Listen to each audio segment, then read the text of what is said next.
का काम ही नहीं करती, मगर और करवा लो मेरा ब्याह। लेकिन मेरी माँ ने और मैंने प्लान बनाया है। हम कमरे के बाहर झाड़ू पकड़ के खड़े हो गए, एक तरफ से झाड़ू माँ खींच रही, झाड़ू मैं लगाऊंगी। मैं कह रहा माँ झाड़ू मैं लगाऊंगा, माँ कह रही मैं लगाऊंगी, मैं कह रहा मैं लगाऊंगा। अंदर से बहू उठ के आई, कह रही ज्यादा नाटक करने की जरूरत नहीं, 15-15 दिन दोनों लगा दो। आजकल की पत्नी ऐसी हो रही अभी तो। और पत्नी मैंने बताया ना कैसी है। कल एक भिखारी आ गया हमारे घर के बाहर के, तो 4 रोटी ले रहा था वो, कहने लगा रे माई 4 रोटी है, सब्जी दे दो, भूख लग रही मैं खा लूंगा। मेरी बहू ने कहा तो सूखी रोटी तो कैसे खाऊंगा, ला मैं गरम करवा के इस पर दवाई वो घी लगा लाऊं। घरवाली गई भीतर, आधा घंटा हो गया, पौन घंटा हो गया, 1 घंटा वो नहीं आई बाहर। दूसरा एक भिखारी और आया, कहने लगा छिनवा दी अपनी रोटी। कहने लगा तुझे कैसे पता, बोला कल मेरी सब्जी छिन दी थी। नहीं चल रहा। कल तो मेरे थोड़ा फोन आया था बीमा कंपनी का, उन्होंने कहा जी गाड़ी पे लोन ले लो। मगा जी ले लेंगे, अगर लोन नहीं चुका पाए तो क्या करते हो, बोला लोन नहीं चुका पाए तो हम गाड़ी उठा लें। मगर बिहार पे भी लोन दो क्या। हाँ यही समझे, बस इन्हीं का हुआ क्या। मैं पूछा मगर बिहार पे भी लोन दो क्या, बोला दे दे। तो मैं कहा अगर लोन जमा न करे बहू उठा लोगे, बोला जी थारी नहीं ठाने के, अपनी थारे घर छोड़ देंगे। तो कलेश चल रहा सास बहू में। यहाँ कुछ महिलाएं भी बैठी हैं बहुत सारी। एक तो महिलाओं को आदत नहीं है, महिला अपनी उम्र कभी सही नहीं बताती। एक महिला डॉक्टर के पास गई तो डॉक्टर ने कहा बहन जी आप ठीक हो जाओगी लेकिन उम्र सही बतानी पड़ेगी, आपकी उम्र कितनी। कहने लगी डॉक्टर साहब 25 साल। डॉक्टर ने इंजेक्शन भरा, कहने लगा बहन जी ये इंजेक्शन रिएक्शन कर जाएगा और आप मर भी सकते हो, उम्र सही बता दो। कहने लगी डॉक्टर साहब 28 साल। डॉक्टर ने कहा बहन जी आखिरी बार पूछ रहा हूं, आप मर भी सकती है, उम्र सही बता दो। कह रही भाई मर जाऊंगी 30 से 1 दिन ऊपर। मर नहीं रही है महिलाएं, और मरती क्यों नहीं। अच्छा महिलाएं मरती भी नहीं। कभी भी आप मोहल्ले में देखो, बोला कौन मर गया, बोला शर्मा जी मर गए। कौन मर गया, वर्मा जी मर गए। कभी सुना, बोला धर्मपाल की लुगाई मर गई या उसकी बहू मर गई, कभी मरती नहीं। उसका कारण है मेकअप। ये मेकअप करती है, दिन भर में फोटो खींचती है, फेसबुक पे डालती है। यमराज इनका वही फोटो ले लेता है फेसबुक से। रात को जब इन्हें उठाना आता है, ये मुंह धो के सो रही, वो मैच कर रहा।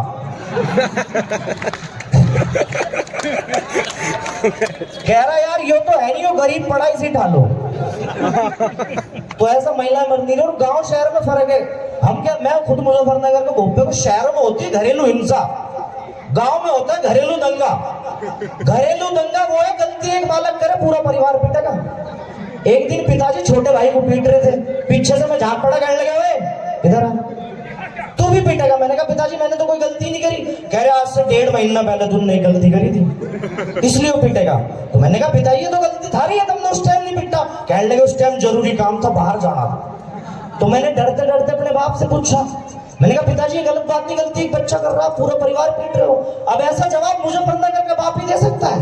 मैंने कहा पिताजी ये गलत बात नहीं, गलती एक बच्चा कर रहा, पूरा परिवार पीट रहे हो। कहने लगे बेटा फसल के किसी कोने में कीड़े लग जाना तो दवाई का छिड़काव पूरी फसल पे हो। और हमारे यहाँ बालक पीटते नहीं जाते, कूटते जहाँ, चलते फिरते, चल प्रसाद दे दिया। मैं तो अपने घर वालों से पूछा मेरा जन्मदिन कब है, तो मेरी माँ कहने लगी पता नहीं। मैंने कहा पता नहीं क्या थारी सगी औलाद हूं मैं, बताओ कब है। तो मेरी माँ ने 3 घंटे सोच के मुझे बताया भाई उन दिनों रामलीला चल रही थी। मगर माँ रामलीला 9 दिन चले, 9 दिन में ऐसा पीस न। कहने लगी उन दिनों रावण मरा था। ये विचार है घर वालों के मेरे प्रति। ऐसा ही चल रहा। धन्यवाद सर। आप एक लास्ट सुना दूं मैं सर, ठीक है। केजरीवाल राकेश जी आपको सुनाता हूँ, मैं आपको समर्पित करता हूँ। आप दिल्ली में इतने 1.5-2 साल धरने पे बैठे रहे। आप केजरीवाल को देखो, दूसरे राज्यों के मुख्यमंत्री को माननीय है ना श्री कुछ कहा जा, केजरीवाल की अगर आप हरकतें देखो ना, वो मुख्यमंत्री लगता ही नहीं, ऐसा लगे चौधरी खानदान की छोटी बहू है। जो छोटी बहू करे ना परिवार में, माँ जी ये नहीं करने दे रही, जिठानी ये नहीं करने दे रही, ऐसी केजरीवाल है। वो मोदी जी ये नहीं करने दे रहे, एलजी ये नहीं करने दे रहे। और गलती केजरीवाल की कुछ नहीं, मोदी ने मोटी मोटी जेठानी बैठा के रखी। एक आखिरी सुना के मैं बैठ जाता हूँ, बाकी आप लोगों को मेरे वीडियो देखने फेसबुक पे है, यूट्यूब पे है। एक आखिरी सुना देता हूँ। मोदी जी एक जगह भाषण दे रहे थे। अब जब भाषण दे रहे थे उनका माइक खराब हो गया, अब वो गुजरात की बात जरूर करते हैं तो गुज मिट जा रहा, सिर्फ रात सुनाई दे रहा। तो उनका भाषण कैसे हो गया? मित्रों, ममता जी कहती हैं कि रात में कोई विकास नहीं हुआ, रात में कोई तरक्की नहीं हुई, रात में कोई धंधा नहीं हो सकता। मैं कहना चाहता हूं ममता जी, कुछ दिन तो गुजारिए रात में, मैं आपको पूरी रात में घुमाकर बताऊंगा कि रात में क्या क्या हो सकता है। बहुत बहुत धन्यवाद, थैंक यू। आपका बहुत किसान यूनियन, किसान यूनियन जिंदाबाद। बहुत बहुत धन्यवाद।